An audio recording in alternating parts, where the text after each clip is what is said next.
I hope that this is not the same thing Nicholas is going to say, but like I have a very good feeling that it is that what's interesting to me is that when we look at tabletop role playing games, we clearly actually see this kind of divide between what I would consider action RPG and more, say, traditional RPG with Pathfinder and Dungeons and Dragons.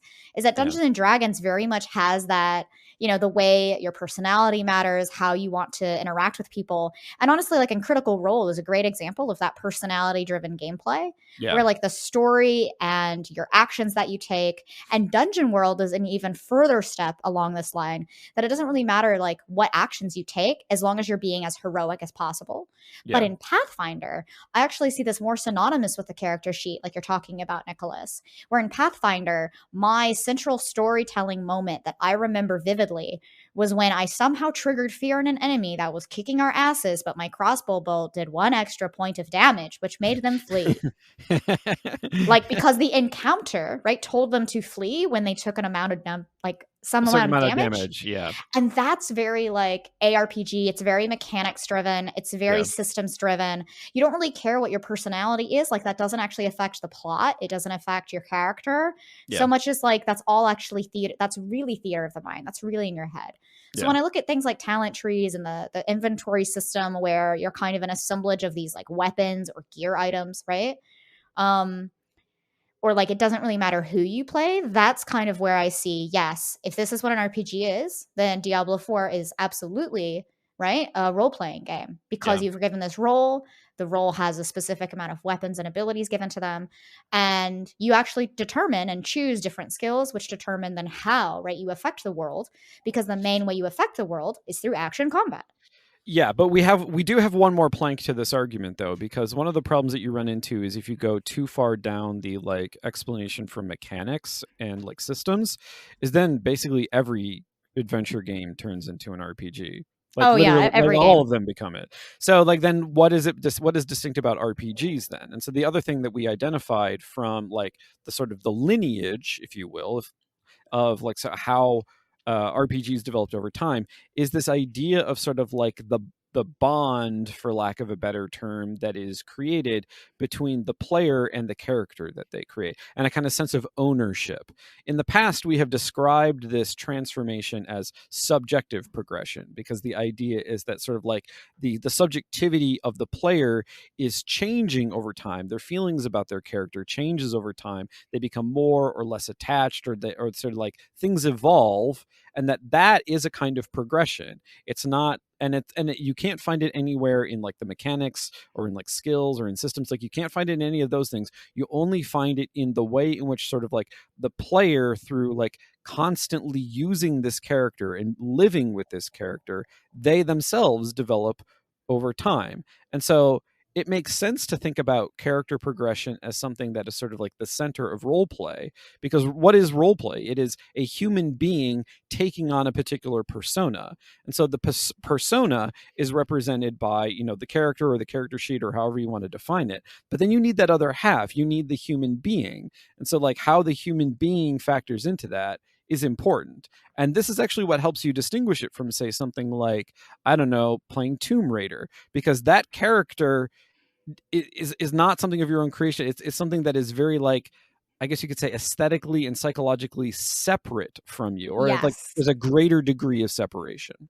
Right. And I think this is where we get into this really fascinating argument for me where a character that I've created is very inherently tied to the character creation system of tabletop wargaming, Yeah. right? And recognizing that the character does not exist without me. And this is, right, that subjective progression bond that we talk about. Yeah. And particularly, I know we're talking about Diablo 4, and this is adjacent to the permadeath mechanic that you can say hardcore mode of Diablo 4 is to check if your character dies ever, they Yeah. will die forever. And that's straight from Path of Exile.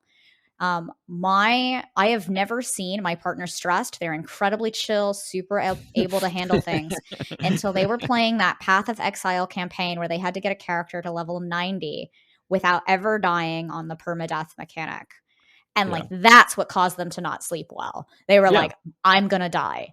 I am gonna die. And I think, Yeah. and they're not dying. It's their character in Path of Exile. It's the character in Diablo 4. But that Yeah. same level of character progression bond from a user experience standpoint and from the player experience standpoint is, I personally know that since the character cannot exist without me, I feel good when the character overtakes like a horde of enemies, or when I am, say in my role, right, I'm performing really well as a healer, right, in Yeah. World of Warcraft, or a healer in Final Fantasy 14. And it's like, look at me completing my job function. I exist to serve this like multiplayer community. I exist to assist like the NPCs of this world. Yeah. And it's really that bond, right? There is an emotional bond there, versus say in a game where the characters have already been created or generated for you, like Tomb Raider or like Uncharted, right, where you don't have any ownership of them. If I put the game away, right, Nathan Drake is still going to probably go steal some shit, because in my head, like, he exists as a separate fictional character, right? Yeah. And Laura is going to try to fight Trinity and like somehow still save some artifacts for the British government, and it's going to be fine. It's going to be Yeah. fine, This will be fine. it's going to be fine. In either case, right, an American or a British person is going to these native areas and taking their shit. So Yeah. don't do that, children. But like, it is, right? There isn't the same level of bond. And I think that's incredibly important for when we look at a role-playing game, is that it's not always all about like the story, is about your personal journey. Yeah, and the thing is like that to me is really sort of the only convincing anchor, because especially if you look at things that like no one would challenge their RPGness. If you look at say like the Final Fantasy series, like compare Final Fantasy 1 to Final Fantasy 16. What do those two games have in common? like they are not really similar like mechanically in any way, shape, or form. And yet not only are they both considered RPGs, they are considered RPGs within the same franchise and within the same series. And within the same universe, right? Yeah, And I think exactly. we'll come back. We'll have to do another episode on Final Fantasy 16 in the future, maybe next month, if we continue this thread, because I still have yet to play the demo. Diablo 4 came out 2 weeks ago. Tears of the Kingdom was before that. And Final Fantasy 16 will be launching on June There's a 20th. lot of huge games out right now. So That and is a coming lot out. of huge games out right now. Yeah. And what I would say is that a lot of people have looked at Final Fantasy 16 and feel like it's a huge departure from the Final Fantasy, say, series in general, and yet it's almost like an evolution of itself from You see, once you've played it. So like it's in marketing, it feels differently, and then it doesn't to the players. So anyway, but there have been these like subtle changes over time, there and I have think been these subtle changes over yeah, time, yeah, and if we, that's why I say we're going to go into this later, because if we go into the yeah. Final Fantasy argument now, It's too we huge. could it's too huge. And right now we're not talking about that, we're talking about Diablo 4. And so it is interesting to think of that, even though I think Final Fantasy itself, right, from Final Fantasy 14 being an MMO to Final Fantasy 15 being this like boy band buddy group companion game, is Yeah. still an RPG, because of that level of character, like subjective progression, right, and character ownership. And then Yeah. Final Fantasy 16, right, just continues that. And it has gone unchallenged. But when we look at Diablo 4, we're going, wait a second, Diablo, there's just something different about you. Yeah, because at the same time that there's that sense of like, I mean, because players do, as you would describe, players do feel like a sense of ownership of the characters that they play as in Diablo. But at the same time, like our own historical argument for like why Diablo 4 is an RPG also unfortunately provides a reason why it isn't. Yes. A And very good so, reason. Yeah. yeah. And so let's look at the better no argument. Yeah. Why is Diablo 4 not an RPG? And before we super dig into it, I want to actually talk about it from that games industry standpoint. Yeah. Right? As an industry developer, right? And particularly in these large AAA multi-million player bases, right? I look at things as determinate, right, by the people that are creating them. And I know that seems really dumb and obvious, right? But at the same time, when I started in video games, I wasn't going, oh, yes, I know all the developers of Blizzard, and that's why I've chosen to play World of Warcraft. Like, no, Yeah. no one goes, I know these developers, I'm going to play their game. But then Well, when I you do get to that the sometimes. no, you do, but it's Yeah. because now I think you've been so adjacent through our friendship to games that Yeah. you're like, Lauren, do you know this creator? Do Yeah. you want, like, and I'm like, I love that creator. You should play their games. Yeah. You see, but you have to, that now is becoming, right, you're into the community of game development, right? If we look at my fan theory franchise model. Anyway, let's move on. So that historical evolution, right, is we have to look at who was creating these games. And that's why when we did the research and we go to David Brevik on Diablo, he did not want to make an RPG. He No. explicitly wanted to make something where instead of having to have that, very expansive, emotional, I am this character is me moment, it was, I want to pick up an axe. I want to use axe. I want to beat shit out of things that will get cut in half by axe. Like Yeah. I must be barbarian, right? And that's the hugest snag in the argument is when you look at it from the industry perspective, you realize, well, Diablo was never meant to be an RPG, so why do we call it that?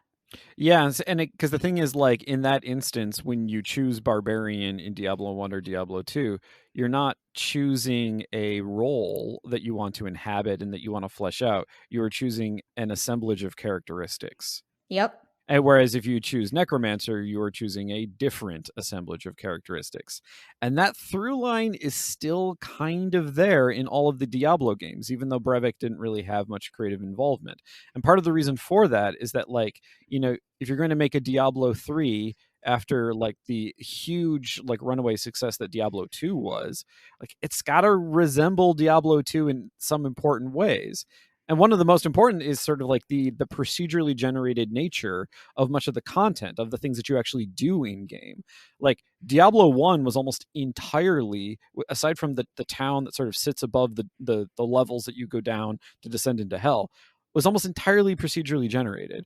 Like, so there isn't really much continuity. Like you're playing a kind of roguelike dungeon crawler at that point. And in many ways, that's kind of what Brevik wanted to make.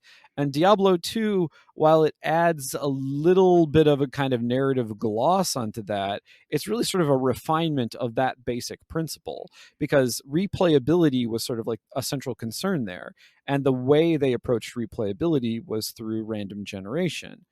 But as time has progressed, and this is especially true from Diablo 3 onward, the games became more narrative centric and they became much more focused on strangely, it's like classic RPG elements kind of got built back into the Diablo games over time. But as a result, what that means is sort of that core gameplay has this kind of non RPG feel to it. And I mean, if you do you want me to talk about this, or sort of like the way in which like RPGs like classically? Well, I think that, I mean, you can absolutely, but I think before we get into that, I think Yeah. what's really interesting is that once again, you can't look at the development games as a vacuum, right? Yeah. I think it's safe to say that when Brevik was one of the like original creators of Diablo, right, there was still a bunch of people around him that supported that idea and gave him right the collaborative feedback to Yeah. create Diablo like the franchise. Yeah. Now, when we look at or like in the single game, now when we look at the industry, right, and how many people not only come on to say Diablo 4, but how many people left Diablo 4, right? And then how many new Yeah. hires they had to onboard into Diablo 4. Yeah. Yeah. This requires not only a central vision, but also everyone's going to come in with their other identities, other mechanics, other systems that they like and they appreciate that they wish Diablo as a franchise would do. Which means that what is the current climate of games that are incredibly successful? What is Yeah. the current climate of games that, to be honest, in AAA, widen your market as much as possible? Yeah. That can appeal to the most amount of player types without sacrificing your game's core identity. And so, what this means is when you're working on these super large titles of Diablo 4, right, we kind of can look at why the core gameplay may not have right changed, but they're introducing more of these right fundamentally RPG style like mechanics in Yeah. a way that I would say is more akin to the reasoning why RPGs sometimes seem to be more solo or more single player than they are cooperatively. Yeah. Right. Well, yeah. And so that's And one of the, go ahead. no, You that want is literally it. I was going to say one sentence and I actually tried to stop myself. So please all stop. right.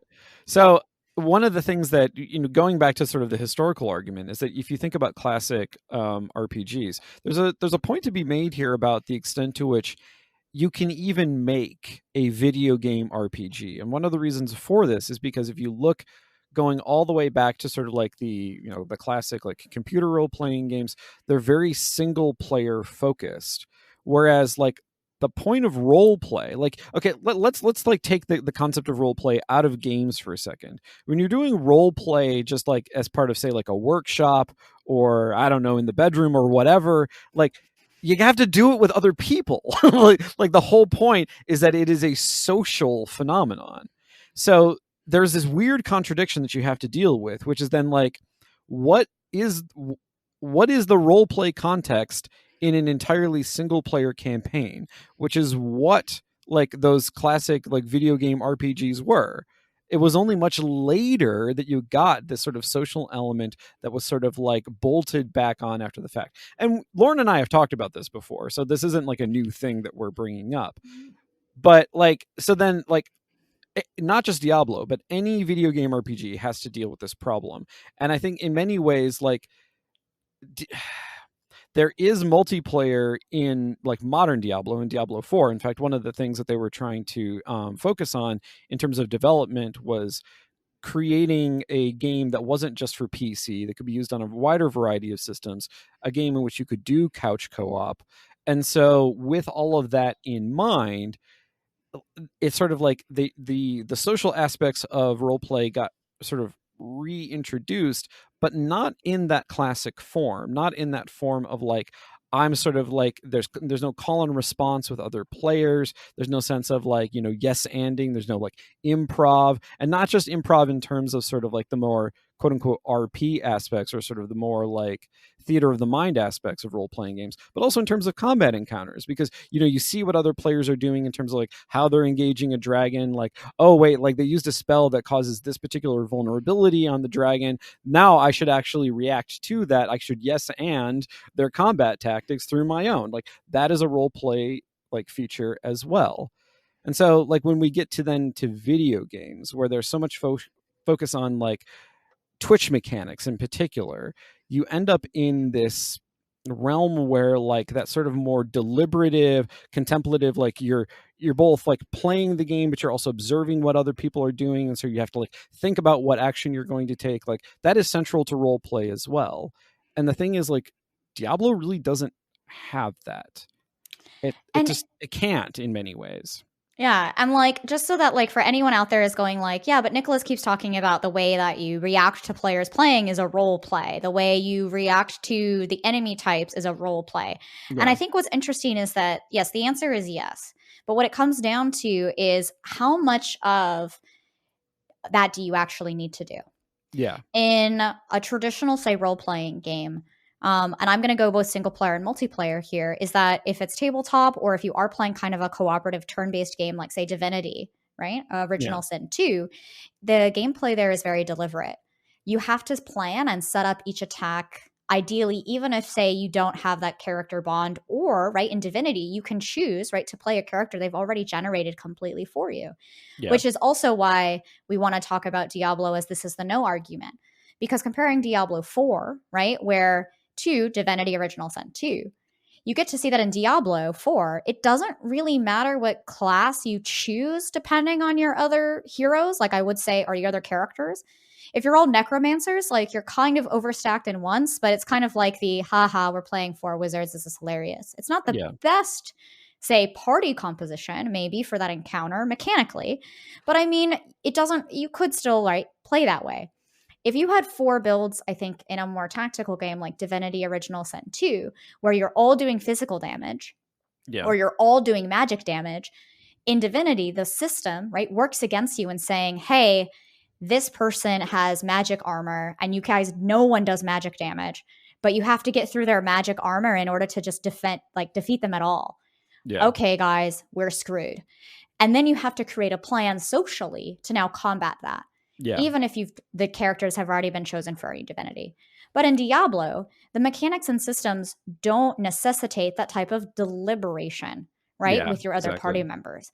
And that's really where we see this as the no argument, that while both have roles, the difference between the deliberate nature of role play and the deliberation that you are required in these social cooperative games, particularly in multiplayer, is not the same in Diablo 4 or in Path of Exile, where it is incredibly reactive.